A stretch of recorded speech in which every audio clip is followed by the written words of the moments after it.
আসসালামু আলাইকুম প্রিয় দর্শক, অন্য মঞ্চের আলাপচারিতায় আপনাদের সকলকে আমন্ত্রণ জানাচ্ছি। সুপ্রিয় দর্শক শ্রোতা, আসসালামু আলাইকুম। যে যেখানে আছেন ভালো থাকবেন সেটাই প্রত্যাশা করি। 2024 সালের জুলাই আগস্টে বাংলাদেশে যে ভয়াবহ সহিংসতা, অরাজকতা, নৈরাজ্য, বীভৎস অবস্থা, পুলিশ হত্যা, সাধারণ মানুষ হত্যা, সরকারি প্রতিষ্ঠান পুড়িয়ে দেওয়া, ধ্বংস করে দেওয়া, লুণ্ঠন করা, গণভবন লুণ্ঠন, সংসদ ভবন লুণ্ঠনের যে ভয়ঙ্কর ঘটনা, সেই ঘটনাকে মানবতা বিরোধী অপরাধ হিসাবে গণ্য করে বাংলাদেশের আইসিটি ট্রাইব্যুনালে একটি বিচার চলছে। সেই বিচারের একটি অংশ নিয়ে আপনাদের সঙ্গে কথা বলবো। ওই আন্দোলনকে, ওই সহিংস আন্দোলনকে মানবতা বিরোধী অপরাধ সংঘটিত হওয়ার ঘটনা হিসেবে উল্লেখ করে একটা বিচার চলছে। বাংলাদেশের নির্বাচিত প্রধানমন্ত্রী শেখ হাসিনা, স্বরাষ্ট্রমন্ত্রী বীর মুক্তিযোদ্ধা জনাব আসাদুজ্জামান কামাল, মহাপুলিশ পরিদর্শক চৌধুরী আব্দুল্লাহ আল মামুন, এই তিনজনের বিচার চলছে। বিচার প্রায় শেষ প্রান্তে। চৌধুরী আব্দুল্লাহ আল মামুনকে বুঝিয়ে শুনিয়ে, প্রলোভন দেখিয়ে, নির্যাতনের মুখে রাজসাক্ষী করা হয়েছে। তিনি বিভিন্ন স্টেটমেন্ট দিয়ে নিজেকে রক্ষা করার চেষ্টা করছেন। আর অপর দুইজন এই বিচারের সঙ্গে আদালতে নেই, প্রধানমন্ত্রী শেখ হাসিনা এবং স্বরাষ্ট্রমন্ত্রী আসাদুজ্জামান কামাল। সাক্ষ্য পর্ব শেষ করে chief prosecutor advocate Tajul Islam তার যুক্তিতর্ক উপস্থাপন করেছেন। সেই যুক্তিতর্কের গুরুত্বপূর্ণ অংশ নিয়ে আজ আমি কথা বলছি।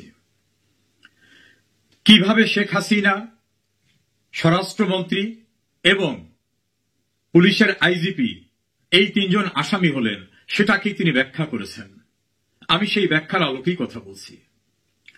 তিনি বলেছেন, সুপিরিয়র কমান্ড রেসপন্সিবিলিটিস, অর্থাৎ ঊর্ধ্বতন কমান্ডারের দায় দায়িত্ব। এই অভিযোগে প্রধানমন্ত্রী হিসাবে শেখ হাসিনা, স্বরাষ্ট্রমন্ত্রী হিসাবে জনাব আসাদুজ্জামান কামাল এবং পুলিশ প্রধান হিসাবে চৌধুরী আব্দুল্লাহ আল মামুন দায় অস্বীকার করতে পারেন না। সুপিরিয়র রেসপন্সিবিলিটিস, ঊর্ধ্বতন কর্তৃপক্ষের দায় এবং দায়িত্ব, আইনের ভাষায় সুপিরিয়র রেসপন্সিবিলিটিস। সে কারণে যারা গুলি করেছে, যারা সহিংসতা করেছে, যারা তাদের কথিত মানবতা বিরোধী অপরাধ করেছে, তাদের সুপিরিয়র ছিলেন শেখ হাসিনা, সুপিরিয়র ছিলেন আসাদুজ্জামান কামাল, সুপিরিয়র ছিলেন চৌধুরী আব্দুল্লাহ আল মামুন। সেজন্য তারা অপরাধী, তাদের বিচার করা হচ্ছে। তিনি আরো বলেছেন, অনেক পুলিশ গুলি করেছে, অনেক পুলিশ অন্যায় করেছে, আমরা গণহারে তাদের ধরছি না, আমরা কমান্ডিং লেভেলের যারা তাদেরকে ধরছি। প্রশ্নটা এখানেই, প্রধানমন্ত্রী কমান্ড দিয়েছেন কিনা, স্বরাষ্ট্রমন্ত্রী দিয়েছেন কিনা, সেটা অনেক আলোচনা, অনেক বিবেচনার বিষয়। কারণ পুলিশের কে কোথায় কি দায়িত্ব পালন করবেন এটা কারো কমান্ড দেওয়ার কোনো আবশ্যকতা নাই, আইনে আছে এবং তাদের উপর দায়িত্ব দেওয়া আছে। কিন্তু প্রাসঙ্গিক বিষয়টা হচ্ছে, সেনাবাহিনী রাস্তায় দায়িত্ব ছিল এই সহিংসতাকালীন সময়ে। জাতিসংঘের যে রিপোর্টটি, সেই রিপোর্টে সেনাবাহিনীর ভূমিকার কথা উল্লেখ করা হয়েছে এবং সেনাবাহিনীর প্রধান যিনি সেনাপ্রধান জেনারেল ওয়াকারুজ্জামান এবং পুলিশ প্রধান চৌধুরী আব্দুল্লাহ আল মামুন, তারা যাত্রাবাড়ির ভয়াবহ নৈরাজ্য, সহিংসতা, নাশকতা পরিদর্শন করতে গিয়ে সেই বিভৎসতার উপরে বক্তব্য রেখেছিলেন।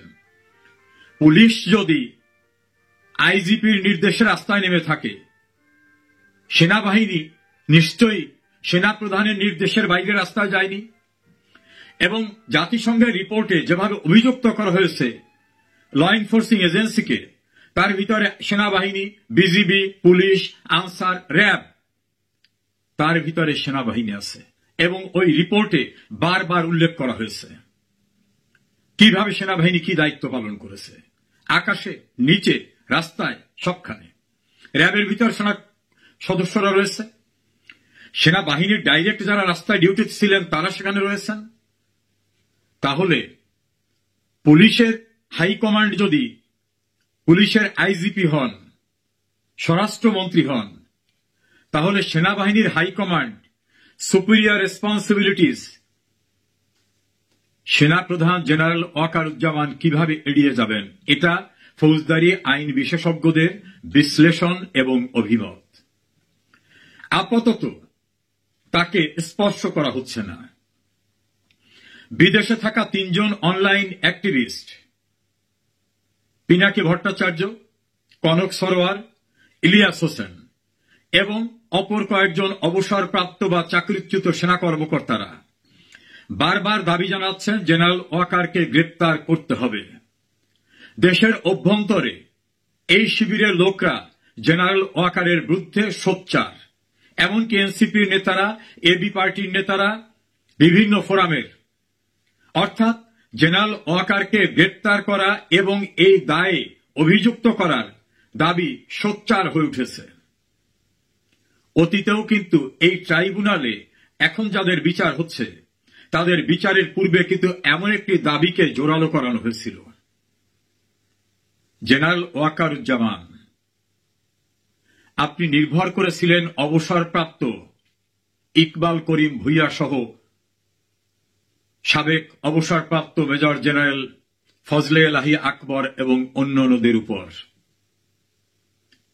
প্রভাবিত হয়েছিলেন তাদের দ্বারা। তারা কারা? একটি গণতান্ত্রিক সরকারকে উচ্ছেদের আন্দোলনে যারা ডাইরেক্ট ইনভলভ। একটি নির্বাচিত সরকার ক্ষমতায় থাকা অবস্থায় আপনি আর একটি সরকার গঠনের জন্য রাজনৈতিক দলের সঙ্গে যোগাযোগের দায়িত্ব দিয়েছিলেন বিএনপি চেয়ারপারসনের গুরুত্বপূর্ণ উপদেষ্টা অবসরপ্রাপ্ত মেজর জেনারেল ফজলে এলাহি আকবরকে। কে আপনাকে এই পরামর্শ দিয়েছিল? কোন আইনে একটি সরকার বিদ্যমান থাকা অবস্থায় আর একটি সরকার গঠনের প্রক্রিয়ার ভিতরে আপনি গেলেন? কার নির্দেশে? কোন অথরিটিতে? সে প্রসঙ্গটা কিন্তু শেষ হয়ে যায়নি। ক্যান্টনমেন্টে কাদের ডেকে এনেছিলেন? আইনে দ্বারা নিষিদ্ধ ঘোষিত একটি রাজনৈতিক দল এবং তার প্রধানকে আপনি আদব তমিজের সঙ্গে কিভাবে নাম উচ্চারণ করেছিলেন আমি আর সেটা বলতে চাই না। নিষিদ্ধ ঘোষিত সংগঠন নিয়ে আপনি নির্বাচিত একটি সরকারের পরিবর্তে একটি সরকার গঠন প্রক্রিয়া শুরু করেছিলেন। এই কৈফিয়তটি একদিন আপনাকে দিতে হবে যে কোন আইনে কার পরামর্শে একটি সরকার থাকা অবস্থায় আর একটি সরকার গঠনের প্রক্রিয়ায় আপনি গেলেন। তার পরবর্তীতে আপনি সেই সব দলের নেতাদের সঙ্গে নিয়মিত বৈঠক করছেন, টেলিফোনে কথা বলছেন, হাসপাতালে যাচ্ছেন, আপনার দপ্তরে ডাকতেছেন। আর দেশটা যারা স্বাধীন করল, আপনাকে যারা সেনাপ্রধান করল, তাদের উপর যে নিবর্তনমূলক নির্যাতন, বর্বরতা, নারকীয়তা হচ্ছে, এমনকি বাঙালি জাতির সবচেয়ে শ্রদ্ধার সমস্ত অর্জনের সূতিকাগারের যে পবিত্র স্থানটি 32 নম্বর ভেঙে গুড়িয়ে দেওয়া হলো, তখনও কিন্তু আপনি সেনাপ্রধান এবং আপনার আর্মিরা সেখানে দাঁড়ানো ছিল। আপনি কি ভেবেছেন শেষ রক্ষা হবে? আমি যদি চিফ প্রসিকিউটর অ্যাডভোকেট তাজুল ইসলামের আর্গুমেন্টকে মূল্যায়ন করি, তিনি বলেছেন যে কোনো অপরাধের দায় শুধু যিনি অপরাধ করছেন তার না, তার সুপিরিয়র অথরিটি যারা ছিলেন, সুপিরিয়র রেসপন্সিবিলিটিস যার আছে, সেখান থেকে আপনার কি পরিত্রাণ হবে? আমার তো মনে হয় ওরা আপনাকে পরিত্রাণ দেবে না। আমার শুধু না, অনেকেরই আশঙ্কা। সে আশঙ্কার সঙ্গে আমি একমত। কারণ বাংলাদেশের ইতিহাসে না, ভারত উপমহাদেশের ইতিহাসে একসঙ্গে এতগুলি জেনারেলকে একটি সিভিল কোর্ট বা একটা অন্যরকম একটা কোর্ট যেটা আর্মির বাইরে, সেই কোর্টের থেকে গ্রেপ্তারি পরোয়ানা জারি করা হয়। গ্রেপ্তারি পরোয়ানা পৌঁছাবার পূর্বে তাদেরকে গুটিয়ে নিয়ে এসে হেফাজতে আটকালেন। ততক্ষণ পর্যন্ত কোনো কাগজই আপনারা পাননি। কি হতে যাচ্ছে? আপনি সেনাপ্রধান হিসাবে কোথায় নিয়ে যাচ্ছেন বাংলাদেশকে? কোথায় নিয়ে যাচ্ছেন সেনাবাহিনীকে? আপনি কি কারো ফাঁদে পা দিয়েছেন? এমন প্রশ্ন কিন্তু অনেকের। জেনারেল ওয়াকারুজ্জামান, আপনি নিঃসন্দেহে একজন ভদ্রলোক, আপনি একজন সৎ মানুষ, আপনি একজন নামাজি মানুষ। কিন্তু সংবিধান সম্মত যে শপথ আপনি নিয়েছিলেন, জীবনের বিনিময়ে হলেও আপনি রাষ্ট্রপতি, সংবিধান এবং বাংলাদেশকে রক্ষা করবেন। তো সংবিধান তো একটা বই আর কাগজ না, সাংবিধানিক বিধি ব্যবস্থা রক্ষা করবেন। সাংবিধানিকভাবে নির্বাচিত সরকারকে কি আপনি রক্ষা করায় ভূমিকা রেখেছিলেন? বাংলাদেশকে রক্ষা করায় কি আপনার ভূমিকা আছে? রাষ্ট্রপতিকে যেভাবে হেনস্থা করা হচ্ছে সেটা রক্ষায় কি কোনো ভূমিকা দৃশ্যমান? রাষ্ট্রপতির সব স্টাফ তুলে নেওয়া হয়েছে, তার প্রেস উইং তুলে নেওয়া হয়েছে, তাকে অশ্রাব্য ভাষায় গালিগালাজ করা হচ্ছে, যেটা রাষ্ট্রদ্রোহিতা, যেটা ফৌজদারি অপরাধ। আপনাকে, আপনার ডিজিএফআই কে, ক্যান্টনমেন্টকে গালিগালাজ করা হচ্ছে। আপনি কি সেখানে দায়িত্ব পালন করছেন? আপনি কি শপথ রক্ষা করছেন যে আমি প্রয়োজনে জীবনের বিনিময়ে বাংলাদেশ, বাংলাদেশের রাষ্ট্রপতি, বাংলাদেশের সংবিধান রক্ষা করব? আপনার নিয়োগকর্তা যারা, আপনি কি তাদের সাংবিধানিক যে প্রোটেকশন দেওয়ার কথা সেটা দিয়েছিলেন? অনেকেরই ধারণা ধীরে ধীরে আপনার জন্য সময় তৈরি করছে। এই যারা এখন সুপিরিয়র রেসপন্সিবিলিটিজ এর অভিযোগে পুলিশের আইজিপি, স্বরাষ্ট্রমন্ত্রী, প্রধানমন্ত্রীকে অভিযুক্ত করে বিচার করছেন, আর্মি যারা রাস্তায় ছিল তাদের সুপিরিয়র অথরিটি হিসাবে আপনাকে ডাকবে, সে সময় বোধহয় খুব দূরে না। কেউ কেউ বলে আপনি কি সব কুল হারালেন? শুভকামনা সবার জন্য। আওয়ামী লীগ নির্বাচনী ইশতেহারে প্রতিশ্রুতি দিয়ে ক্ষমতায় এসে যুদ্ধাপরাধের বিচারের জন্য আন্তর্জাতিক অপরাধ ট্রাইব্যুনাল গঠন করেছিল এবং অত্যন্ত সতর্কতার সঙ্গে চিহ্নিত যুদ্ধাপরাধীদের বিচার কার্যকর করেছিল। আর অবৈধ ইউনূস সরকার অবৈধভাবে ক্ষমতা দখল করে আন্তর্জাতিক অপরাধ ট্রাইব্যুনালকে ব্যবহার করছে তাদের জাতশত্রু শেখ হাসিনা এবং আওয়ামী লীগ নেতৃত্বের বিরুদ্ধে ফাঁসির রায় দিয়ে যুদ্ধাপরাধের শাস্তির বদলা নিতে। এখন তারা এই ট্রাইব্যুনাল থেকে সেনাবাহিনীর দিকে হাত বাড়িয়েছে। অন্তত 4 দফা আইন পাল্টে এখন আইনটিকে এমন অবস্থায় নিয়ে যাওয়া হয়েছে যে এখানে অভিযোগ মানেই ফাঁসি নিশ্চিত। আসুন এই যেমন ইচ্ছে আইন বদলের বিষয়টি পরিষ্কার করা যাক। বাংলাদেশে আন্তর্জাতিক অপরাধ ট্রাইব্যুনাল একসময় ছিল মুক্তিযুদ্ধের সঙ্গে জড়িয়ে থাকা অপরাধের বিচারের জন্য গঠিত আদালত। 1971 সালের হত্যাযজ্ঞ, অগ্নিসংযোগ, ধর্ষণ, লুটপাট আর মানবতা বিরোধী অপরাধের বিচার করার জন্য 1973 সালে আইনটি প্রণয়ন করা হয়েছিল। সেই ট্রাইব্যুনাল নিয়ে যেমন আন্তর্জাতিক পরিমণ্ডলে প্রশংসা এসেছিল, তেমনি যুদ্ধাপরাধীদের রাজনৈতিক উত্তরসূরি জামায়াত বিএনপি শুরু থেকেই এর বিরোধিতা করেছে। দেশে বিদেশে নানা প্রচার চালিয়ে তারা এই বিচারের বৈধতা প্রশ্নবিদ্ধ করতে চেয়েছে। কিন্তু যে আদালত একদিন যুদ্ধাপরাধীদের বিচারের প্রতীক ছিল, সেটি আজ ব্যবহার হচ্ছে জুলাই সন্ত্রাসীদের প্রতিপক্ষ নির্মূলের হাতিয়ার হিসেবে।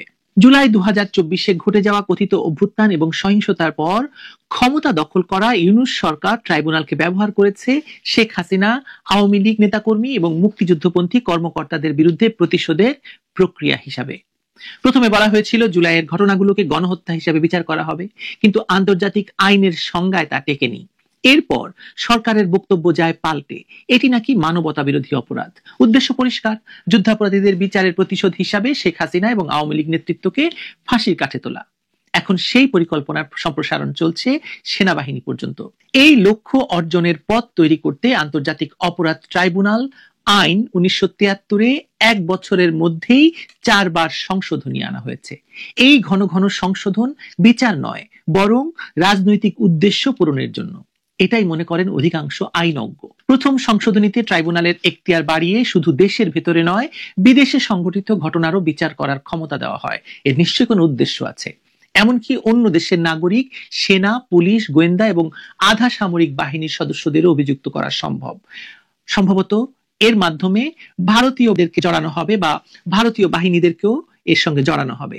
এতে কার্যত একটি জাতীয় আদালত নিজেকে আন্তর্জাতিক আদালতের জায়গায় বসিয়েছে, যা সাংবিধানিকভাবে অগ্রহণযোগ্য। ফেব্রুয়ারি 2025-এ এর দ্বিতীয় সংশোধনীতে আসামির আত্মপক্ষ সমর্থনের সময় 6 সপ্তাহ থেকে কমিয়ে 3 সপ্তাহ করা হয়। এতে প্রতিপক্ষের প্রস্তুতির সুযোগ কমে যায়। একই সঙ্গে ট্রাইব্যুনালকে সম্পদ জব্দ, বিদেশ ভ্রমণে নিষেধাজ্ঞা এবং অনুমতি ছাড়া তল্লাশির ক্ষমতা দেওয়া হয়। মে 2025-এর তৃতীয় সংশোধনীতে আরো বিতর্কিত ধারা যোগ করা হয়। এখন থেকে রাজনৈতিক দল বা সংগঠনকেও ট্রাইব্যুনালের আসামি করা যাবে। এটাও মূলত আওয়ামী লীগকে নিষিদ্ধ করার জন্য, যখন হাসনাত এবং সার্জিস যমুনার সামনে গিয়ে দাবি তোলে এবং মব সন্ত্রাস শুরু করে, তখনই এই আইনটি সংশোধন করা হয়। এর ফলে শুধু ব্যক্তি নয়, দল হিসেবেও অভিযুক্ত হওয়া সম্ভব হয়েছে এবং সেটা আওয়ামী লীগের জন্য করা হয়েছে, বোঝাই যায়। যে কথাটি বলছিলাম যে বিশ্লেষকদের মতে এটি মূলত মুক্তিযুদ্ধের পক্ষের শক্তি আওয়ামী লীগ এবং সংশ্লিষ্ট সংগঠনগুলোকে নিষিদ্ধ করার পথ খুলে দিয়েছে। সবচেয়ে বিতর্কিত চতুর্থ সংশোধনী আসে অক্টোবর 2025-এ, মানে মাত্র কয়েকদিন আগে। এতে বলা হয়, আন্তর্জাতিক অপরাধ ট্রাইব্যুনালে কারো বিরুদ্ধে অভিযোগ গঠিত হলেই তিনি জনপ্রতিনিধি বা সরকারি চাকরির যোগ্যতা হারাবেন। মামলায় খালাস না পাওয়া পর্যন্ত নির্বাচনেও অংশ নিতে পারবেন না। এতে শেখ হাসিনা সহ অভিযুক্ত অন্যান্য আওয়ামী লীগ নেতাদের নির্বাচনে অংশগ্রহণের পথ কার্যত বন্ধ করে দেওয়া হলো, যাতে আওয়ামী লীগ নির্বাচনে অংশগ্রহণ না করে। এবং মনে হচ্ছে যে আওয়ামী লীগের উপর নিষেধাজ্ঞা তুলে নেবে, কিন্তু আওয়ামী লীগ তারপরেও নির্বাচনে অংশগ্রহণ করতে পারবে না, যেহেতু শেখ হাসিনা নির্বাচনে অংশগ্রহণ করতে পারবেন না, আওয়ামী লীগের অন্যান্য নেতারা যাদের বিরুদ্ধে অভিযোগ আছে তারা নির্বাচনে অংশ নিতে পারবেন না, ফলে আওয়ামী লীগ নিজে নির্বাচনে অংশ নেবে না। এই সংশোধনীতে আরো যুক্ত হয়েছে ভূতাপেক্ষ কার্যকারিতা, অর্থাৎ আইন প্রণয়নের আগের ঘটনাতেও তা প্রযোজ্য হবে। এটি সংবিধানের মৌলিক নীতির পরিপন্থী, কারণ কোনো আইন অতীতে প্রযোজ্য হতে পারে না। এটি ন্যায়ের অন্যতম প্রাচীন নীতি। সব সংশোধনী এসেছে সংসদে নয়, ইউনূস সরকারের অধ্যাদেশের মাধ্যমে। সংবিধানের 93(2) অনুচ্ছেদ অনুযায়ী কোন অধ্যাদেশ সংসদে অনুমোদিত না হওয়া পর্যন্ত পূর্ণাঙ্গ আইন নয়, অর্থাৎ এসব সংশোধনীর আইনি কোনো বৈধতা নেই বা বৈধতা প্রশ্নবিদ্ধ। অধ্যাদেশ দিয়ে ট্রাইব্যুনালের কাঠামো পাল্টে দেওয়া মানে বিচার প্রক্রিয়াকে প্রশাসনিক নির্দেশে পরিচালনা করা, যা আইন এবং সংবিধান উভয়েরই লঙ্ঘন। এখন সেনা কর্মকর্তাদের বিরুদ্ধেও মামলা শুরু হয়েছে। যাদের বিরুদ্ধে অভিযোগ গঠন করা হচ্ছে তাদের অনেকেই তখন দায়িত্ব পালন করছিলেন রাষ্ট্রীয় আদেশে, অথচ এখন তাদের বিরুদ্ধে চার্জ গঠন করছে এমন একজন সাবেক জঙ্গি যিনি একসময় সহিংস কর্মকাণ্ডে জড়িত ছিলেন। এটি কেবল আইনের নয়, আর্মি অ্যাক্ট 1952 এবং ফৌজদারি কার্যবিধি 1898 উভয়েরই লঙ্ঘন। এই পুরো প্রক্রিয়ার উদ্দেশ্য স্পষ্ট, সেনাবাহিনীর ভেতরে সন্দেহ, বিভক্তি আর অনাস্থা সৃষ্টি করা। ফল যা হচ্ছে সেটি শুধু বিচার ব্যবস্থার নয়, রাষ্ট্রেরই ক্ষয়। আদালত, প্রশাসন, সেনাবাহিনী সবখানে এখন অনিশ্চয়তা। আইনের শাসন মানে যখন সরকারের ইচ্ছা, যেমন দরকার তেমন আইন বদলানো এবং একমাত্র প্রতিপক্ষের শাস্তি নিশ্চিতের উদ্দেশ্যে সেই আইন বদলানো, তখন একে আইন বলে না, বলে চোথা। এভাবে একটি রাষ্ট্র টেকে না। মুক্তিযুদ্ধের পক্ষের শক্তিকে নিশ্চিহ্ন করার পাশাপাশি সেনাবাহিনীকে দোষারোপ করার এই দ্বিমুখী রাজনীতি দীর্ঘমেয়াদে ভয়াবহ পরিণতি ডেকে আনতে বাধ্য। রাষ্ট্রপতির এখতিয়ার আছে সংবিধানের আলোকে এই অস্থিতিশীলতা রোধের। যদি পরিস্থিতি এমনই থাকে তাহলে তাকে নিরাপত্তা বাহিনীর সঙ্গে আলোচনায় বসে জরুরি পদক্ষেপ বিবেচনা করতে হতে পারে, কারণ এখন যা ঘটছে তার আইনি ভিত্তিক কোনো কিছু নয়, এটি রাষ্ট্রের অস্তিত্বের প্রশ্ন। যে আদালত মুক্তিযুদ্ধের ন্যায় বিচারের প্রতীক ছিল সেটি আজ পরিণত হয়েছে প্রতিশোধের যন্ত্রে। 1 বছরে 4 বার আইন বদল, ভূতাপেক্ষ কার্যকারিতা, অধ্যাদেশের অপব্যবহার, সেনাবাহিনীকে টেনে আনা, সব মিলিয়ে একটি বিষয় পরিষ্কার, আইন নয়, ইচ্ছাই এখন শাসন করছে। সরকার যেমন ইচ্ছা করছে সেভাবেই আইন করছে। বিচার তখনই ন্যায়সঙ্গত হয় যখন তা হয় প্রমাণের উপর, রাজনৈতিক প্রতিহিংসার উপরে নয়। আজ যে বিচার চলছে তাতে ন্যায় নেই, আছে লক্ষ্য ভিত্তিক প্রতিশোধ। উদ্দেশ্য একটাই, যাদের অপছন্দ তাদের ফাঁসি নিশ্চিত করা। যদি এই প্রবণতা না থামে তাহলে শুধু আওয়ামী লীগ নয়, পুরো রাষ্ট্র ব্যবস্থায় নিজের ভিত্তি হারাবে। আইন যখন আর ন্যায়ের জন্য নয় তখন সেটি শাসনের হাতিয়ার হয়ে যায়। আজ বাংলাদেশের আন্তর্জাতিক অপরাধ ট্রাইব্যুনাল ঠিক সেই জায়গাতে এসে দাঁড়িয়েছে। আরো ভয়ঙ্কর হলো সরকারের ভূমিকাটা দেখেন আপনি। সরকার হচ্ছে মামলার বাদী, কিন্তু আদালত সিদ্ধান্ত নেয় প্রমাণের ভিত্তিতে কার বিরুদ্ধে পরোয়ানা জারি হবে। এখানেই সরকারের এক মুখপাত্র প্রোপাগান্ডা সচিবের বক্তব্য পুরোটা বিষয়ে একদম স্পষ্ট করে দিয়েছে। প্রোপাগান্ডা সচিব বলেছেন সেনাবাহিনীর আর কারো বিরুদ্ধে পরোয়ানা জারির পরিকল্পনা সরকারের নেই। এখন প্রশ্ন হলো, পরোয়ানা জারি করা আদালতের কাজ না সরকারের? যদি সরকার আগেই জানে কার বিরুদ্ধে পরোয়ানা হবে, কার বিরুদ্ধে হবে না, তাহলে আদালতের দরকারটা কি ভাই? আদালত কি তাহলে স্বাধীন থাকলো? এই একটা বাক্যেই কিন্তু সব পরিষ্কার হয়ে যায়। নির্বাহী বিভাগ যখন আদালতের সিদ্ধান্ত নিয়ে পরিকল্পনা শব্দটা ব্যবহার করে তখন বোঝা যায় আদালত আর স্বাধীন নেই। সবকিছু হচ্ছে ওই যমুনার পরিকল্পনা অথবা এই মিন্টু রোডের পরিকল্পনা অথবা আইন মন্ত্রণালয়ের পরিকল্পনার মাধ্যমে। আদালত এখন সরকারের একটি শাখা, যেখানে সিদ্ধান্ত হয় উপরের নির্দেশে। আর এটা শুধু রাজনৈতিক অন্যায় নয়, আইনগত অর্থে সরাসরি আদালত অবমাননা। এর বিচার তো একদিন হবেই। সরকার বলছে তারা ন্যায় বিচার করছে, যারা গুম হয়েছিল তাদের জন্য বিচার, কিন্তু ন্যায় বিচার মানে প্রতিশোধ নয়। ন্যায় বিচারের উদ্দেশ্য হলো সত্য বের করা, শাস্তি দেওয়া, শাস্তি দেওয়া নয়, আজ সেই সত্য হারিয়ে গেছে। দেখা যাচ্ছে যারা তখন কোনো কারণে র্যাব বা ডিজিএফআই এর কোনো পদে ছিলেন তারা সবাই আসামি। কেউ ভালো কাজ করলেও জোর করে সেখানে পাঠানো হলেও সবাইকে একই ছাঁচে ঢুকিয়ে দেওয়া হচ্ছে। তাহলে শেষ কথা কি দাঁড়ালো? আন্তর্জাতিক অপরাধ ট্রাইব্যুনালে শেখ হাসিনার শাসনামলে গঠিত হয়েছিল মুক্তিযুদ্ধের সময় সংগঠিত মানবতা বিরোধী অপরাধের বিচার করার জন্য, কিন্তু 1 বছরে বারবার এই আইনের ধারা বদলে ইউনূস সরকার এই ট্রাইব্যুনালকে একেবারে একটি আইনগত আয়না ঘরে পরিণত করেছে, যেখানে ন্যায় বিচারের মুখোশ আসলে বন্দিত্বের বৈধতা দেওয়া, আর কিছু না। যে আয়না ঘরে এখন মানুষকে বিচারের নামে বন্দিশালায় রাখা হচ্ছে, সেই যে আয়না ঘরে একসময় মানুষকে নাকি বন্দি রাখা হয়েছিল, সেই আয়না ঘরকেই এই আইন দ্বারা বৈধ ঘোষণা করে দেওয়া হচ্ছে। কারণ এই আইনের মাধ্যমে শাস্তি নিশ্চিত, ফাঁসি, না হলে আয়না ঘরে বন্দি করা যাবে। মানে আইনগতভাবে একটি আয়নাঘর প্রতিষ্ঠার জন্য এই আইন তৈরি করা হচ্ছে। এই প্রবণতা যদি না থামে তাহলে বিচার নয়, ভয় আর আইনকে বুড়ো আঙ্গুলি দেখানোর একটা সংস্কৃতি মানে আরো প্রতিষ্ঠিত হবে। দেখা যাক কোথাকার পানি কোথায় গড়ায়, কে কাকে কোন আয়না ঘরে রাখে, দেখা যাক। ভালো